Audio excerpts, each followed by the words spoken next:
So that is what I do. I study dinosaurs for a living and other things that are old and have bones. So pterosaurs and crocs and even fishes and mammals, but primarily dinosaurs. Primarily, I live in the Mesozoic, the time when dinosaurs ruled the world. Now, I work on a lot of different kinds of dinosaurs. I dabble in various things, but one of the main groups that I work on are Tyrannosaurs. This is the great icon among dinosaurs. When you think of dinosaurs, at least when I think of dinosaurs, you think of T-Rex, the king of the dinosaurs, basically the biggest predator to ever live on land, ever. There's a few other dinosaur predators that reach the same general size, but this 13-meter-long, 5 or 6 ton body plan seems to be the maximum that predators have ever reached in the history of the planet. And there's nothing like that alive today. Polar bears are the biggest predators on land today, and I don't know, T-Rex could eat a polar bear for breakfast. So T-Rex is about as cool as it gets. And it's a dinosaur that I've worked on. Working on Tyrannosaurs as a group has been something I've been involved with for a while. And I've been very privileged to be able to work on a lot of new Tyrannosaurs. I have gone out in the field and found some Tyrannosaur bones, but I've also got to work with colleagues around the world, in North America, in Europe, in Asia, to describe several new Tyrannosaurs, particularly this recent one just a few months ago, the newest Tyrannosaur of all, called Cholesky, or as we like to call it, Pinocchio Rex. So we'll get to that in a little bit. But it's been a whole lot of fun over the last 5-10 years or so getting to work on new Tyrannosaurs, because as we'll talk about, we have learned so much about Tyrannosaurs over the last decade. The first Tyrannosaurs, over 100 years ago they were found. And then very little was known about them for a long time. And then in the last 10, 15 years, it's been an explosion of information on Tyrannosaurs, allowing us to build a pretty comprehensive family tree of the group. And that's really my main interest with Tyrannosaurs. It's not just finding new ones or describing new ones or giving, cheeky little nicknames to new ones. It's putting them all together into a big family tree, similar to the reasons why many of us are probably interested in our own family trees. Maybe this is something that some of you do, is keep a scrapbook of your family tree, make a genealogy, because it helps us understand our family history, where our families came from, how our families have changed over the generations, as they've moved around the world, as families have merged through marriage, all of these things. If we want to understand our own history, our own evolution as people, as a family, we use family trees. Same thing with dinosaurs. We want to understand dinosaur evolution. That's why dinosaurs are interesting. These things lived for over 150 million years all over the planet. Dominant animals. They tell us a lot about evolution, about how real organisms change over time as climates change, as continents move around. That's why dinosaurs are important. Of course, dinosaurs are cool. You stand under a skeleton of T-Rex and you're awed by it. But dinosaurs are more than just cool animals. They tell us about how the Earth has changed over time, how evolution works, and that's why we build these family trees. How did T-Rex, this biggest, baddest, most charismatic, coolest dinosaur of all, how did this thing come to be? Where did it come from? What was its family tree? How did T-Rex and its cousins evolve over time? And this is a story, again, that is just coming together now. We're literally right in the heart of it. Every year we're discovering new Tyrannosaurs. Every year we're getting a better picture of this family tree. So, T-Rex, big dinosaur, top of the food chain dinosaur. When did it live? Well, it lived in the very latest Cretaceous period. This is the last stanza of the dinosaurs. So it lived about 67, 66 million years ago.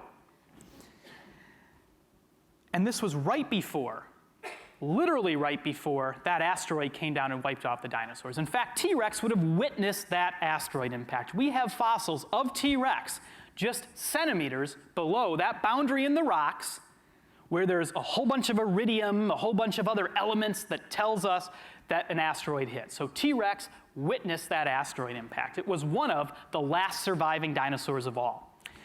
But it was a dinosaur that evolved long after dinosaurs themselves originated. Dinosaurs got their start about 240 million years ago in the Triassic. So you can see there's this vast stretch of time where dinosaurs were around, all different kinds of dinosaurs all over the world, before T-Rex. And T-Rex was right at the end, the last few verses of dinosaur history. So for most of the 20th century, this is what we knew. We knew there was this group called Tyrannosaurs centered on T-Rex. We knew that they were big predators, top of the food chain animals. We knew that they lived in North America and Asia. And we knew that they all lived right at the end of the age of dinosaurs, the last 10 million, 15 million years or so before that asteroid came down. That's what we basically knew up until about the year 2000. But things have changed. Things have changed quite a lot over the last 15 years or so, especially because scientists are finding all kinds of new dinosaurs all the time. Literally all the time. The pace of new dinosaur discoveries is incredible. Right now as we speak, somebody's probably finding a new dinosaur, but right now, somewhere around the world, somebody's finding a new species of dinosaur once a week. Once a week. So that's not a new fossil, that's not a new bone, that's not a new skeleton, that's an entirely new type of dinosaur. Every week, about 50 a year. So we are in the golden age of dinosaur discovery right now, and this shows no signs of slowing down. So when all the youngsters here in the front row, when you all become paleontologists, there's still going to be a lot more to find out there. And maybe the story that I'm going to tell will change a little bit, but we are learning so much. This is a very active, very exciting field. It's not just a bunch of dead old bones. This is a very lively scientific field. And up here are just a few of the dinosaurs that have been found over the last 3 or 4 months. Incredible. Basically, since the start of the spring in the northern hemisphere, start of your autumn, until now, these and about 20 other dinosaurs have been found. So what do we know? Well, first of all, I want to point out something that is important, the question of where Tyrannosaurs came from. 15 years ago, we would not have been able to really answer that question. We knew that Tyrannosaurs were big, they were dominant, and they lived at the end of the age of dinosaurs. But what kind of dinosaurs did they evolve from? When did they originate? Where did they first evolve? We would not have known that. And that wasn't that long ago. But now we have a really good idea, and we know that Tyrannosaurs are actually very advanced theropod dinosaurs, carnivorous dinosaurs. They are quite closely related to birds. They're not the closest relatives of birds. They're not the ancestors of birds, but they're some of the very closest cousins of birds. The closest cousins of all are the dromaeosaurs, the raptor dinosaurs, things like Velociraptor from Jurassic Park, or Walking with Dinosaurs that you might have seen. Those are the very closest relatives of birds, but tyrannosaurs are not far behind. So although a T-Rex might look nothing like a bird, actually, in that overall family tree of dinosaurs, it is a very, very close relation to chickens, to hummingbirds, to ostriches, and kiwis, and moas, and all of these things. So that's one thing we've learned, but we're not going to really talk very much about other theropods today because we want to talk about tyrannosaurs, and that's what we're going to do. This is Cholesky. It shares features with T-Rex that are not seen in any other dinosaur, so it is a tyrannosaur. But it's an old tyrannosaur. This guy is about 167 million years old. That is 100 million years older than T-Rex. And this is the very oldest tyrannosaur that's ever been found. So it tells us that at a minimum, the tyrannosaur group goes back at least 100 million years before T-Rex, into the Middle Jurassic. But not only is this dinosaur a lot older than T-Rex, it also differs from T-Rex in another very important way. It is a lot smaller than T-Rex, a lot smaller than T-Rex. Remember, T-Rex is about 13 meters long. This guy is only about 3 meters long. And most of that, more than half of that, is its tail. So really, it's about the size of us, just one of us with a big, long tail. That is where tyrannosaurs got their start. Amazing, huh? That something as big as T-Rex got its start from an animal like this. An animal not much bigger than us. And our story now goes to China, the best place in the world right now to find new dinosaurs. I mentioned that about 50 new dinosaurs are found every year. Well, about half of those, about 25, come from China. So China is the place right now to find dinosaurs. And there's all kinds of people working all over China digging up dinosaurs. Pinocchio Rex is one of them that we'll get to in a bit, but another one that was found only 2 years ago in this very famous part of northeastern China called Liaoning province. This new dinosaur found in 2012 called Tyrannus. And it was discovered by farmers, as is often the case in this part of China. A lot of the dinosaurs are not found by scientists, by paleontologists mounting expeditions, but by farmers. This is farm country, and there's thousands, tens of thousands of farmers working the land every day, and they find stuff, and often they find dinosaurs. And often they bring these dinosaurs to this guy, a friend of mine in China, Xu Xing, China's most famous dinosaur hunter, the expert on Chinese dinosaurs, and still a fairly young guy. He's based in Beijing at the big museum, the Institute of Vertebrate Paleontology and Paleoanthropology, and he studies many of the feathered dinosaurs, which we'll talk about in a second, but he also studies tyrannosaurs. And so farmers brought Xu this specimen, as well as a few other specimens. And this might not look very pretty, but maybe you can make out there's some teeth up there. So there's some jaws. There's the lower jaw. There's the upper jaw. Maybe you can see here, this is the backbone. There's some ribs coming out of there. And then if you went over here, you see there were forelimbs and there were hind limbs and all the rest of it. There's actually 3 skeletons of this animal. And it's pretty well preserved. This is the skull. This is the skull of Tyrannus. As you can see from that scale bar, it's about 10 centimeters long. This skull is pretty decent size. This is bigger than those Proceratosaurus, Cholesky crested dinosaurs. In fact, looking at this slide again, you can probably tell, oh, there's not a scale in there, that this was a pretty large dinosaur. This lived in the early Cretaceous. We're now about 125 million years ago. Still a long time before T-Rex, but a good 35, 40 million years or so after those Cholesky crested human-sized tyrannosaurs originated. And again, these tyrannosaurs, a little bit younger, a little bit closer in time, but bigger. Now we're talking about animals that are getting about 8 to 9 meters in size, in length. Nowhere near the size of T-Rex, but not human-sized anymore, at least some of them. But what's really amazing about Tyrannus is that it is covered in feathers. Feathers are actually preserved on those fossils that those farmers found. Real, honest-to-goodness feathers, just like a bird. Not the exact same types of feathers as a bird, but feathers nonetheless. It would have been fairly cold in that part of China then, so maybe these feathers helped to keep it warm.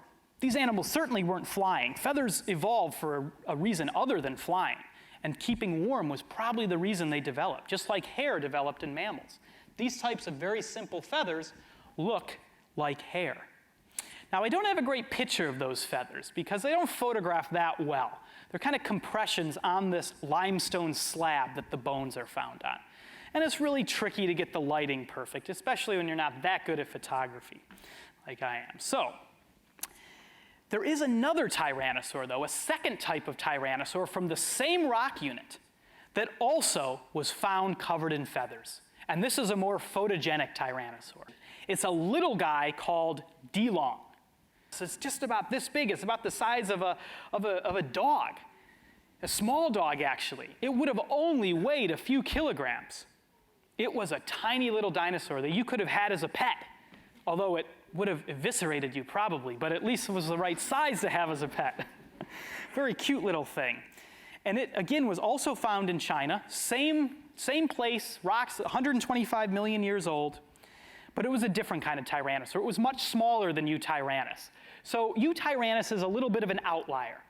Tyrannus is telling us that some tyrannosaurs were starting to get big at this time, but most of them were more like Dilong. They were still pretty small. These were not at the top of the food chain yet.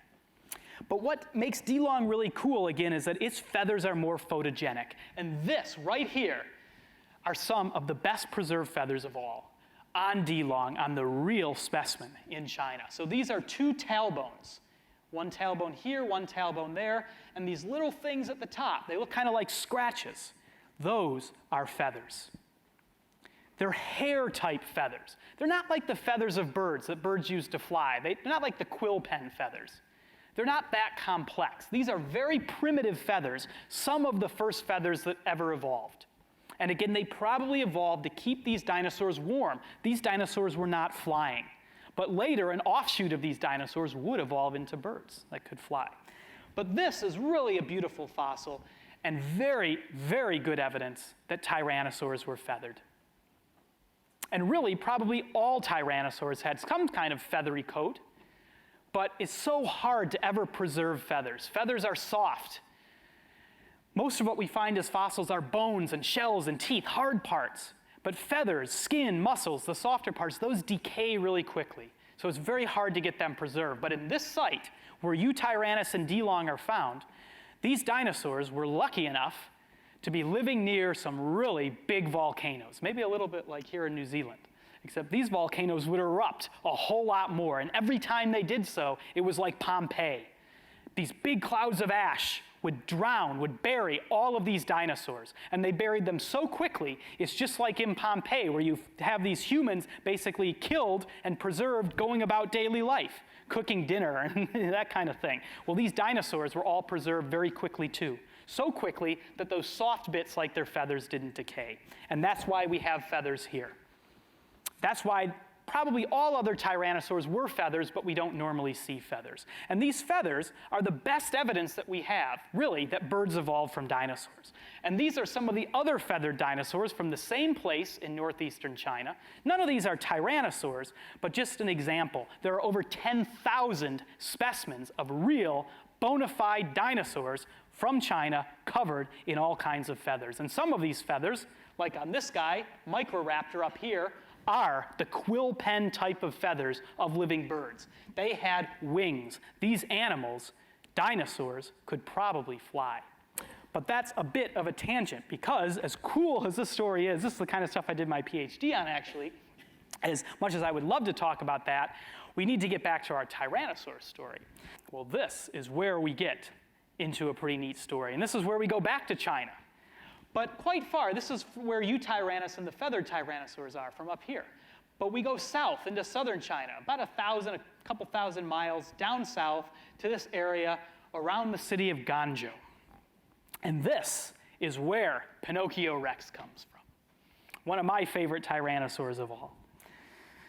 The story of Pinocchio Rex, which again I say it has a proper scientific name called Chongosaurus, but kind of a mouthful. That's why we called it Pinocchio Rex, so we'd have something a little bit easier to say. The story of Pinocchio Rex goes back to this site right here. It doesn't look like much. It doesn't look like much at all. It looks like a bunch of dirt. But this is actually a big work site. That's why it looks like a big dirt pit, because it is a big dirt pit. There's a huge amount of construction going on all across China.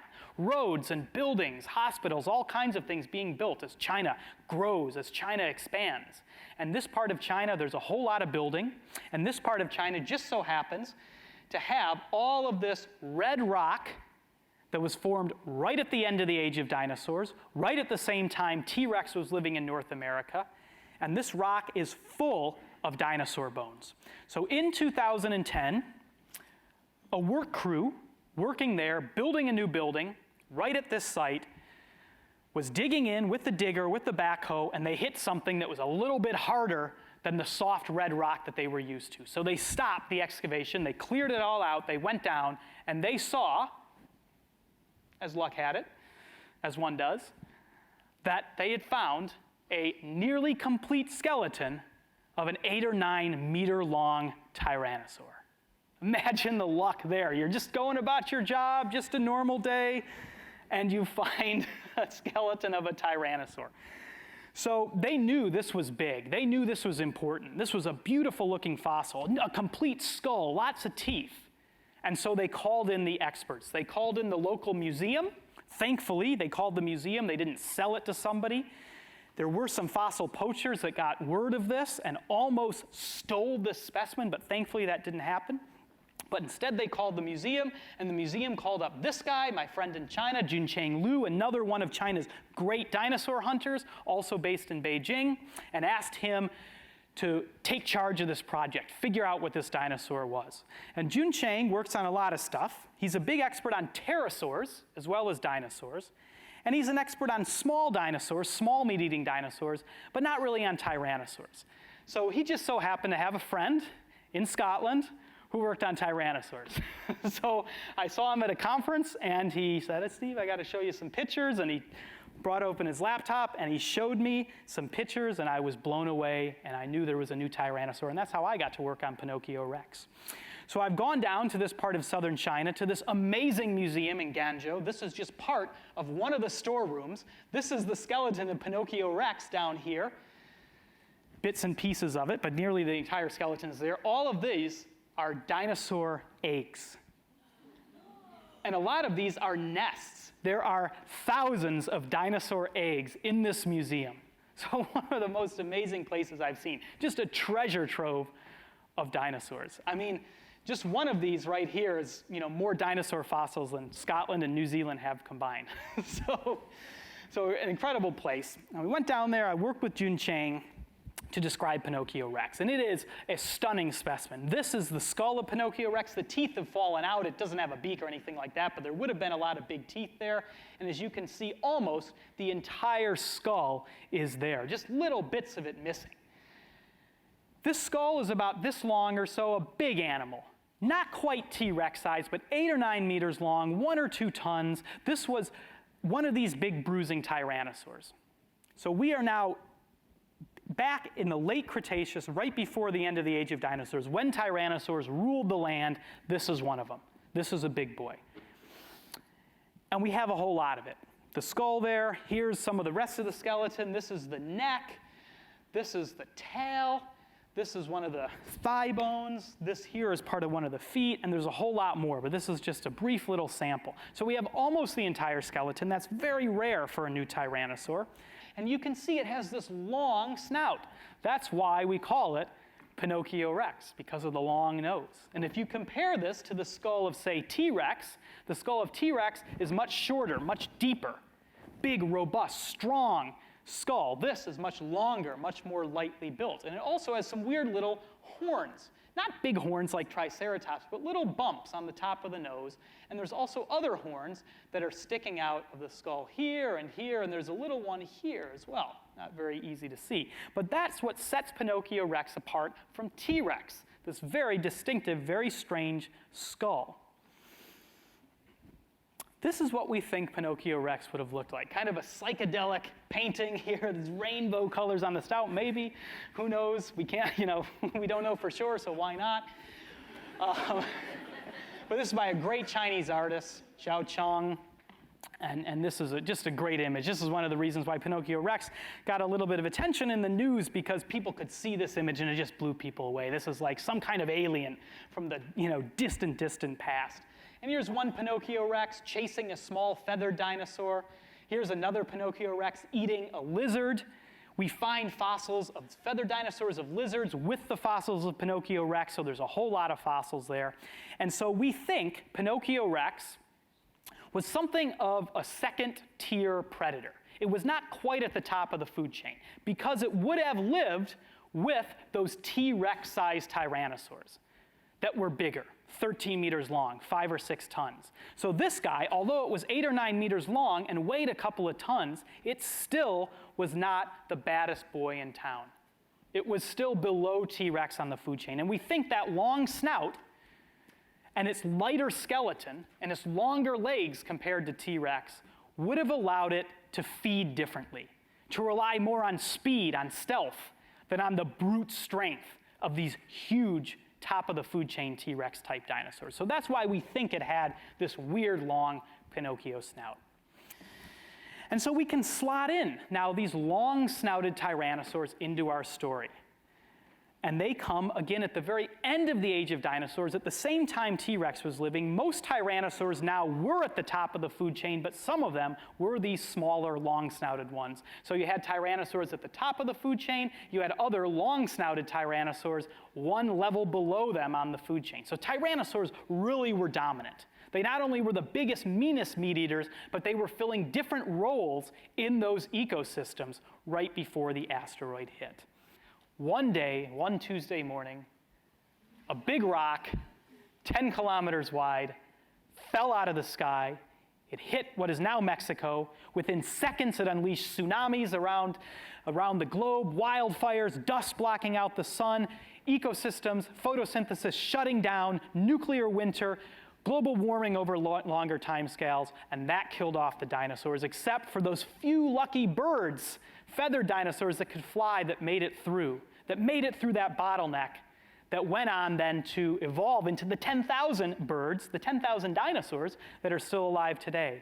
But for all the other dinosaurs, the horned dinosaurs, the duck-billed dinosaurs, the long-necked dinosaurs, and even these so interesting, so diverse, so dominant tyrannosaurs, they met their end. And it was quick, and it was painful, and it can happen, and history can turn on a dime, and that's what happened 66 million years ago. But if it didn't happen, dinosaurs, all of them would probably still be here. A little group called mammals probably wouldn't have gotten their chance, and we probably wouldn't be here having this very enjoyable talk about these dinosaurs that are so fascinating, but thankfully long dead. Thank you very much.